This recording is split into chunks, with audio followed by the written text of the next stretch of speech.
Poor villagers. The master possesses them. It mustn't hurt them. Hurt guards, though. They seek out an object of great power.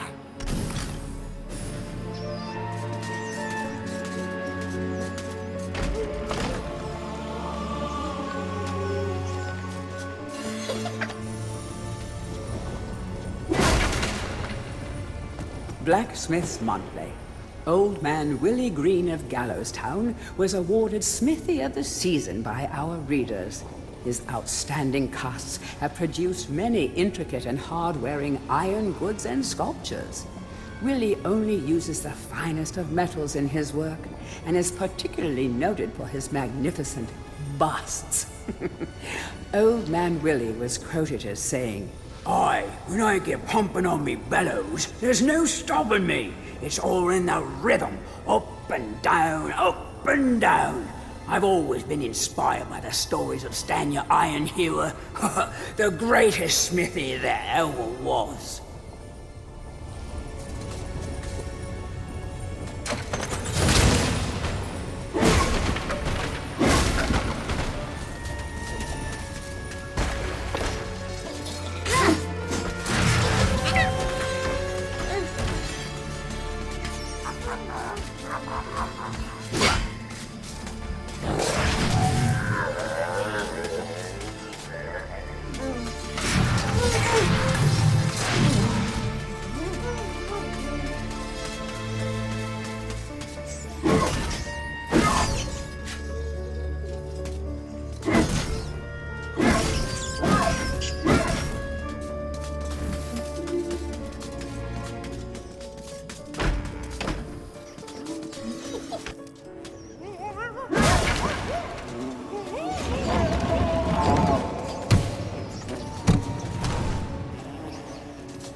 The rune key is held aloft by the flow of water from the fountain. You may have to wait for the next drought.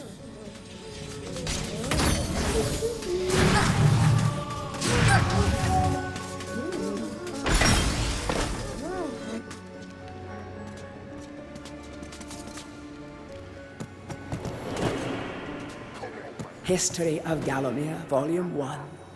During the dark time that was Gallowmere's not too distant past, it was King Peregrine who thwarted Xeroc the Necromancer and his plan to enslave the land.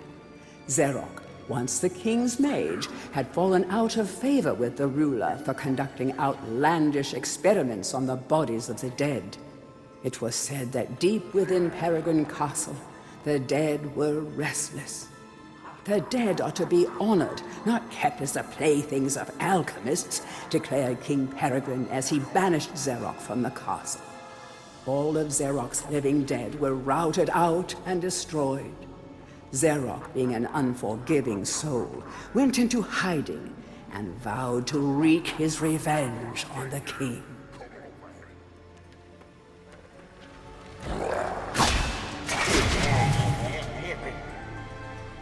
History of Gallowmere, Volume 2.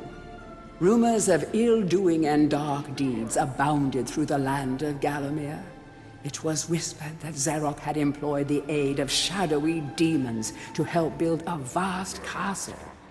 Under the cover of night, Xeroc's dark army spilled forth from their corrupt haven. The army marched south across the Silver Mountains and through the Silver Woods. Soon afterwards, even the Pumpkin Lands belonged to Xeroc. The folk of Gallowstown cried out for help. Save us, good King Peregrine. Retaliation was swift and violent. King Peregrine's forces, led by the brave Sir Fortescue, drove Xeroc's army back from Gallows Town. Oh, there was much rejoicing, but the war was not yet over. History of Gallowmere, Volume 3. News that Xeroc's army had now taken the Floodlands caused much concern. From this vantage point, Xeroc could march west to take the Enchanted Forest. This sacred place would prove a bitter defeat if it fell into the hands of the evil sorcerer. It was Sir Dan Fortescue who once again led the king's militia to rid the demon host from the land. Yet the evil wizard was cunning and had prepared an ambush. Titanic battle ensued, of which history has never seen the like.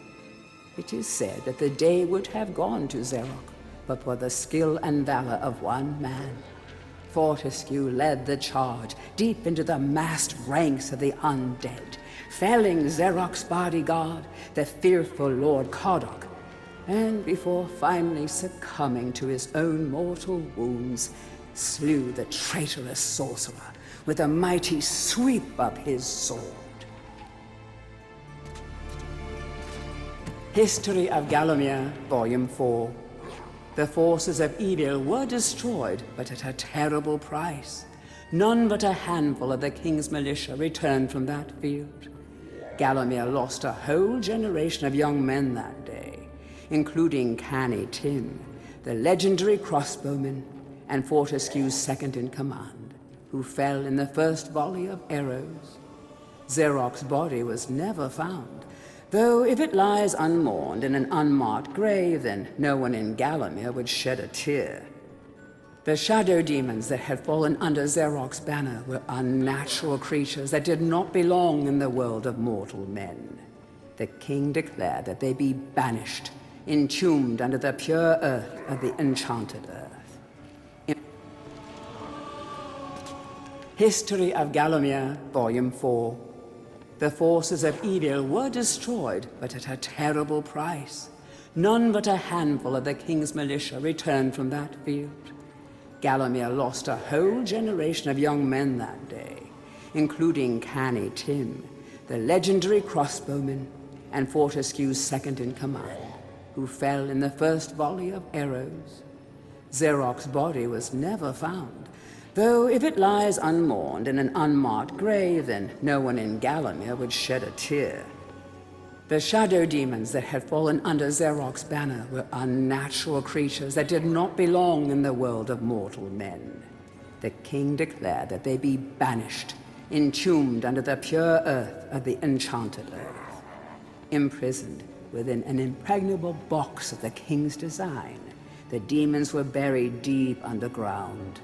Their tomb was sealed with a magical device that has since come to be known as the Shadow Artifact. Heroes from History, a retrospective. Chapter 1. In addition to being the strongest man who ever lived, Stanier Ironhewer was unsurpassed in his skill as a blacksmith. He was equally happy pounding on his anvil at home as he was pounding on someone's head in battle. It was said that his only fear was the end of the village smithy as the focus of manufacture in favor of more centralized units. As if.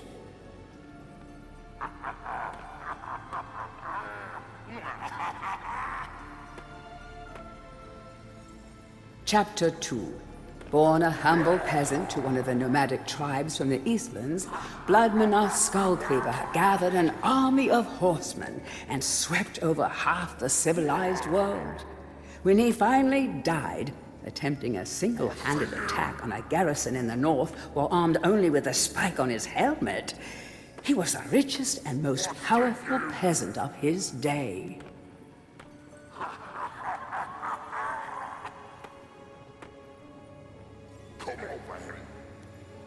Chapter 3. Carl Sterngard spent most of his formative years under siege of his family castle. With his impregnable magic shield, Sterngard's motto was, "The best form of attack is defense." Sadly, his shield couldn't protect him against poor eating habits, and he died during a post-battle feast while swallowing a large sausage he had failed to chew.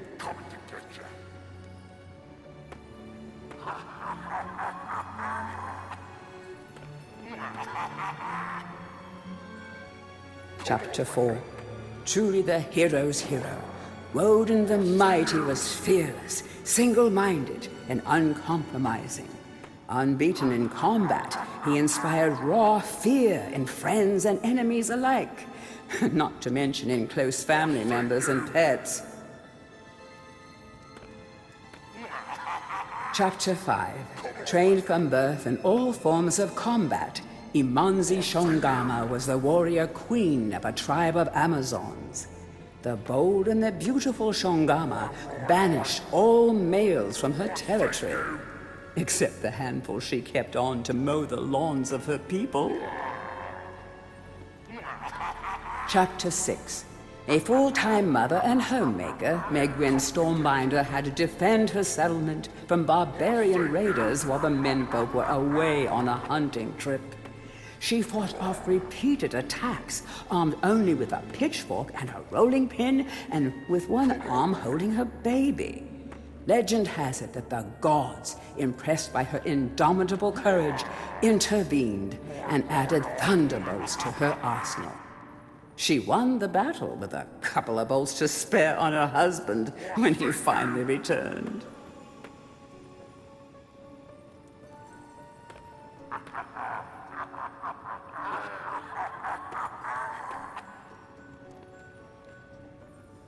Chapter 7.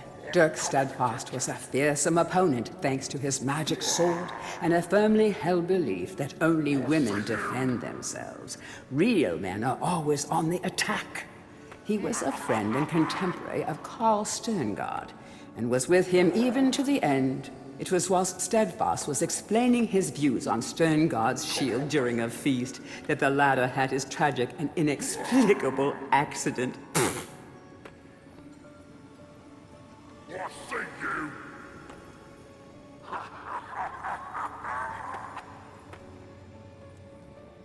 Chapter 8. Descended from the finest centaur Bloodstock, Ravenhooves the Archer was the last prince of his people. A proud and haughty aristocrat, he was an accomplished hunter, sportsman, duelist, playboy, raconteur, and 3 times Derby winner.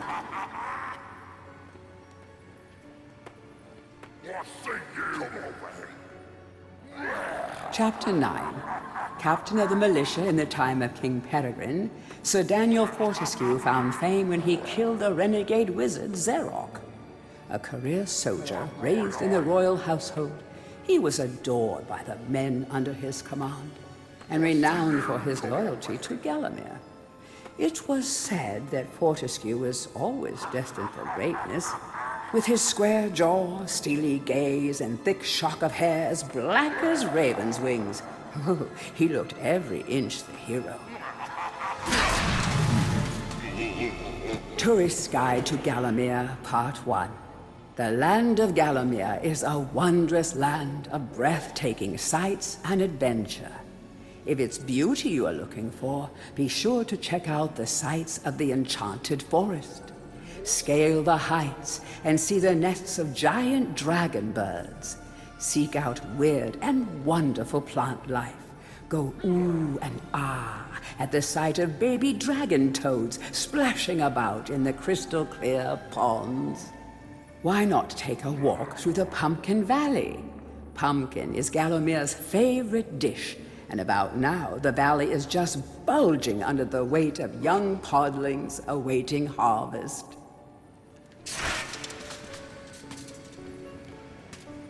Tourist's Guide to Gallowmere, Part 2. If it's mystery you're looking for, then the seasoned adventurer should travel to the ruins of King Peregrine's castle. Yes, this is the fortress from which the fabled King Peregrine once hailed. It is said that the king's crown was lost in the dungeons below the castle, and that the ghost of the regent himself now haunts these cold stone passageways. Spooky. Why not take the swamps and seek out the mythical town of Mellowmead? This place was once said to be a place of fantastical arcane alchemy, but an age has passed since it was consumed by the murky swamps. Perhaps great treasure awaits any adventurer that can locate its watery resting place.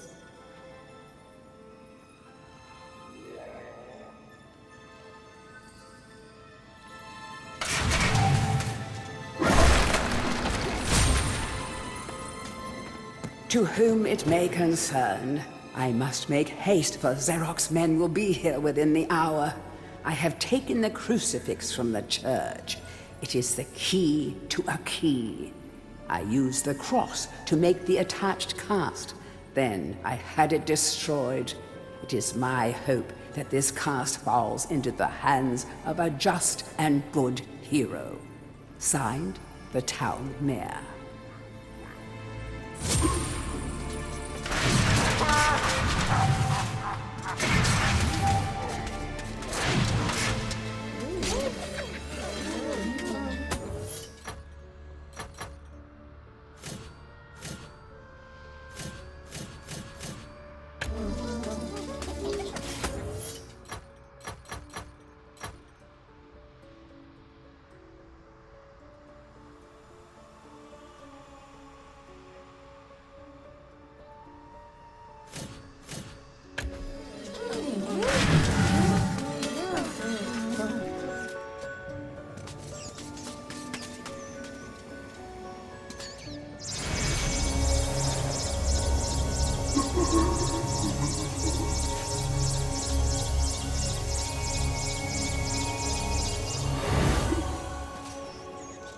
A crucifix once stood here, but the mayor took it.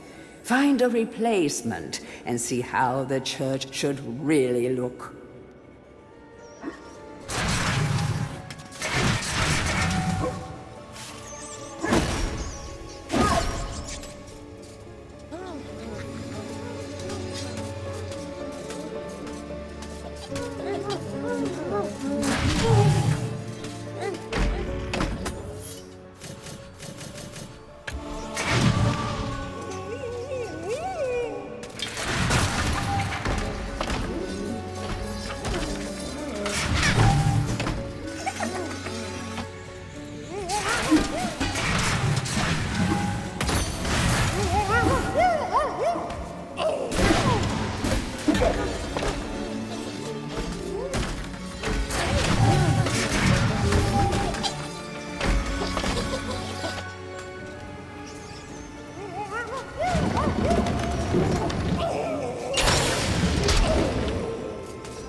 Bust of Mr. Shanks, landlord of the Troll's Head.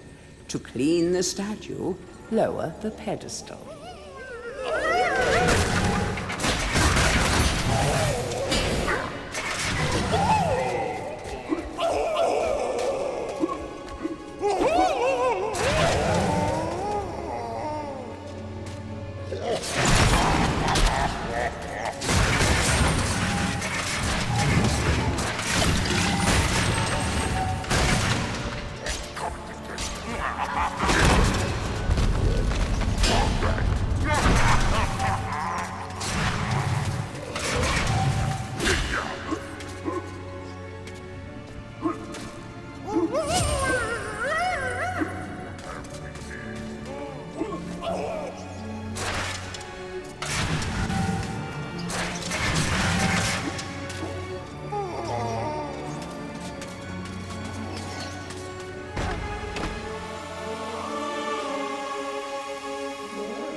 Comrades, tear this place apart.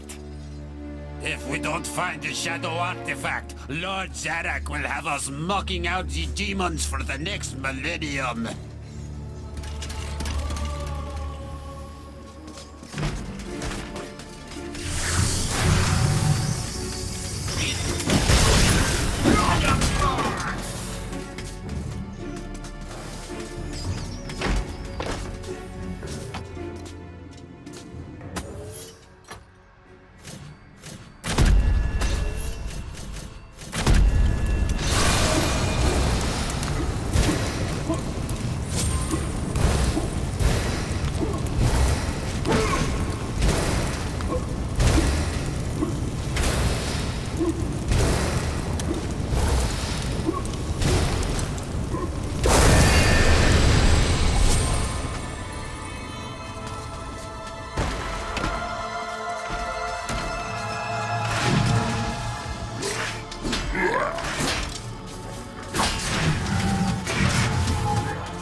Dear Sir or Madam, on my travels across Gallowmere, I have come across many mysterious and enchanting finds.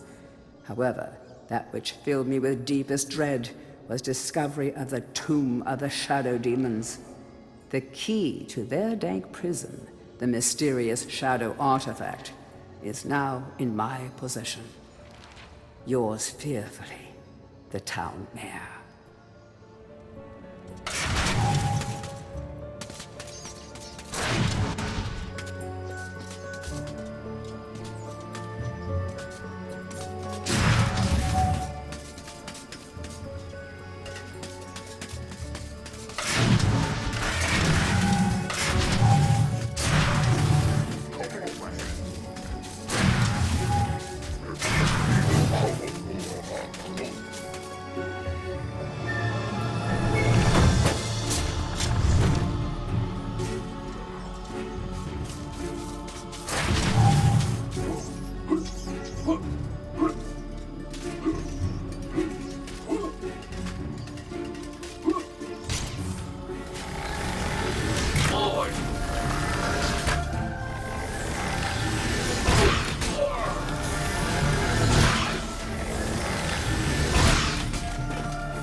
Capture that greedy profiteer, the town mayor. Take him to the asylum dungeons. Give the fat boy a good going over. Locate the shadow artifact. Bring me back something nice.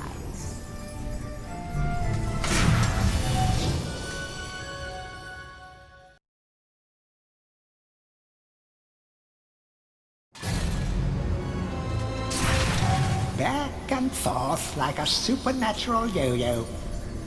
Maybe the Master will make it harder to find those magic egg cups.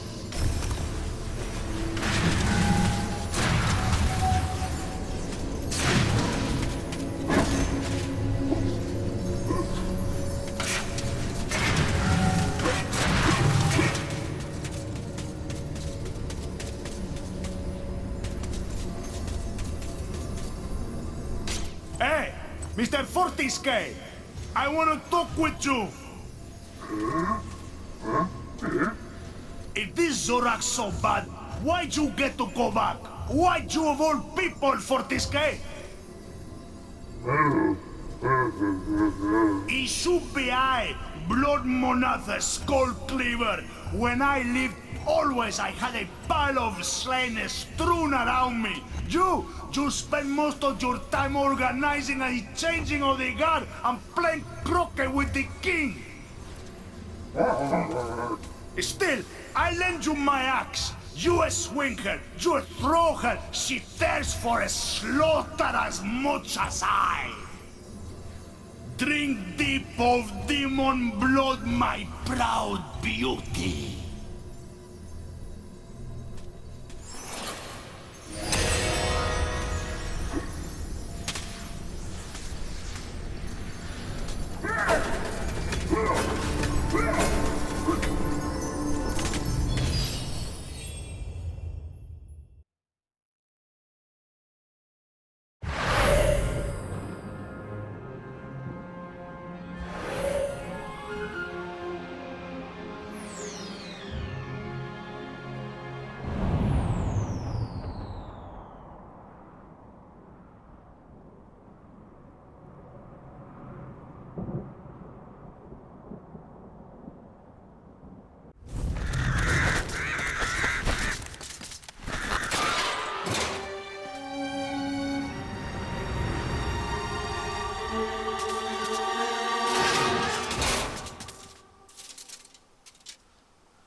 This is the Garden of Xerok. Nothing here is as it first seems. To leave this maze, you must first seek out the one called Jack of the Green.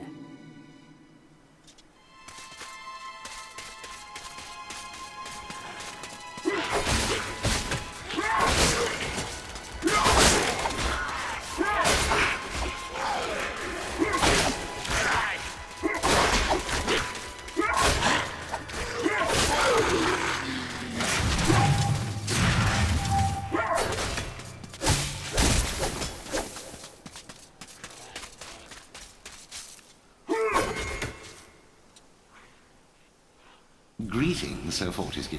My name is Jack of the Green. I am the master of riddles, and this maze is my domain. You are free to leave, but only once you've answered 4 riddles. Puzzles so fiendishly difficult, so perplexingly complex, that no man has ever solved them. Ha ha ha. Now, try my first riddle. At night they come without being fetched. By day they are lost without being stolen.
Well done, Sir Knight. But my star riddle is but a trifle.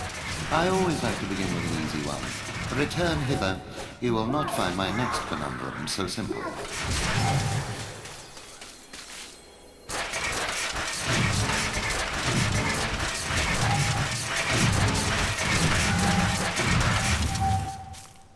I live for laughter. I live for the crowd. Without it, I am nothing.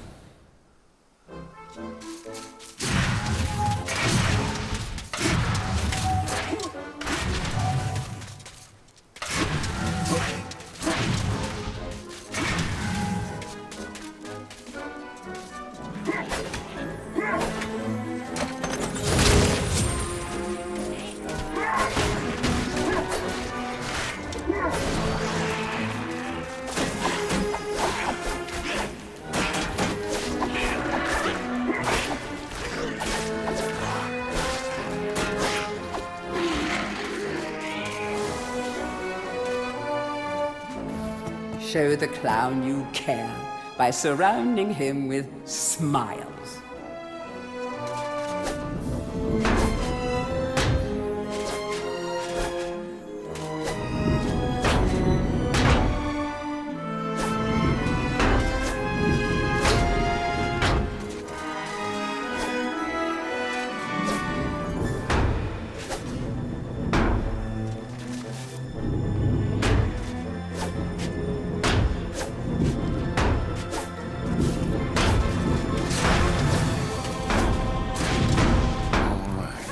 Yes, it was a clown. Very clever, I'm sure. Return in haste, Sir Knight, for I wish to see the despair on your face when you hear my next cryptic puzzler.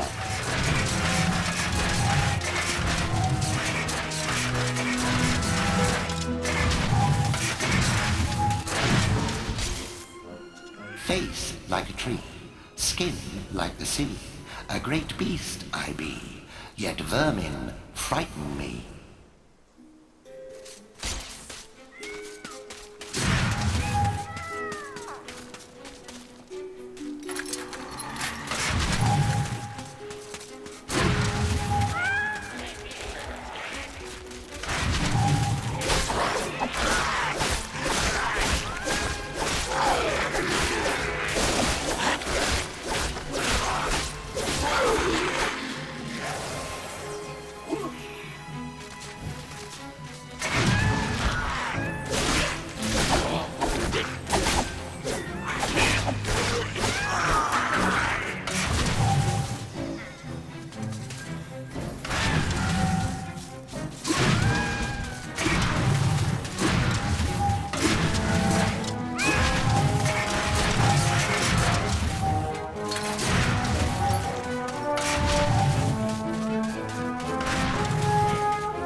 Did you spot my bluff?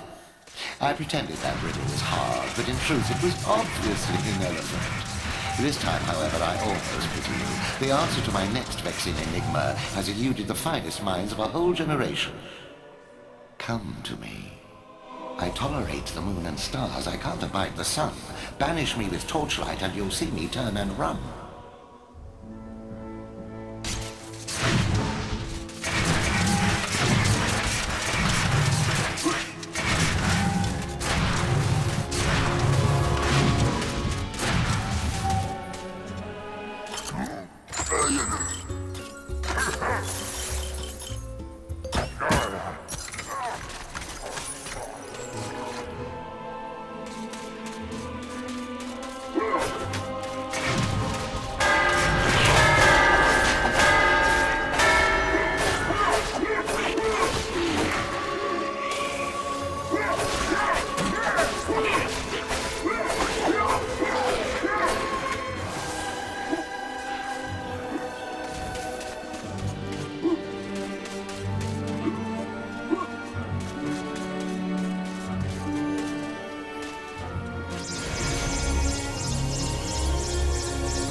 stars.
It took me ages to come up with that darkness one.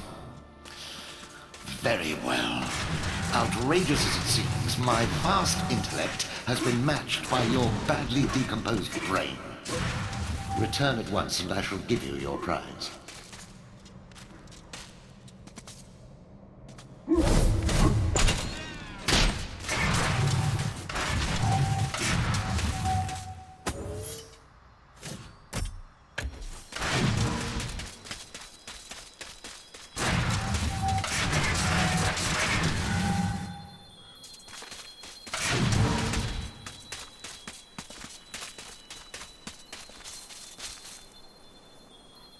You think you're so clever, don't you? Here you are, Sir Clever Clogs. I grant you free passage through my maze. Find your own way out.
Oh, Danielle.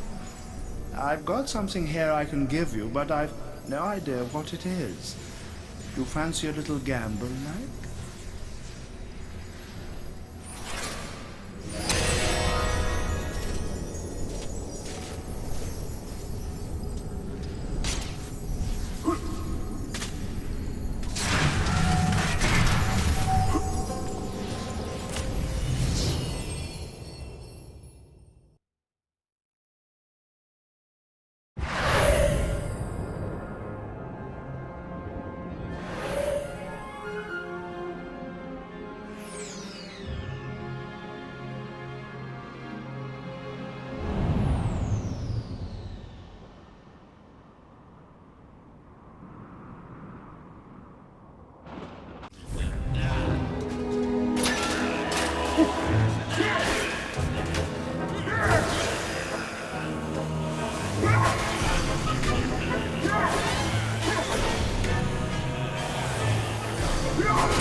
By heck, am I glad to see you.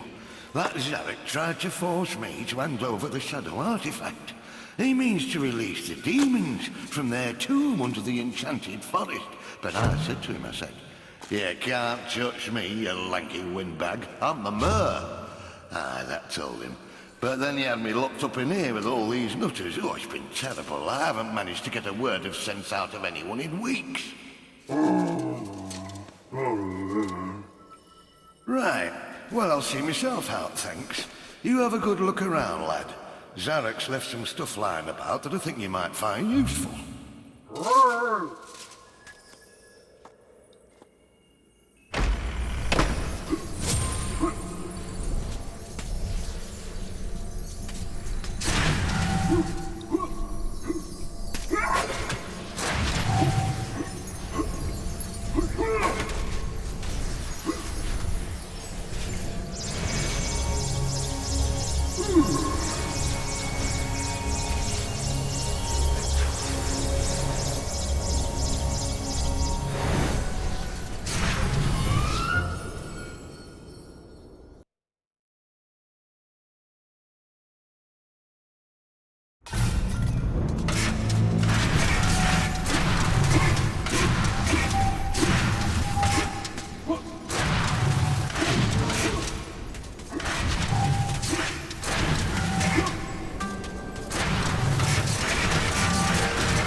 Fortescue. You are back on the battlefield, yeah? This is good. People say to me, Stungard, what do you think of this sword or that axe? But I say to them, Nein! Modern warfare is a question of science, the science of shields. I think maybe you should take my shield, yeah? It is magic, Herr Fortescue. Some say it is better to have a magic sword than a magic shield, but I say to you that this is rubbish! So long as you use it properly, the shield will make you invincible!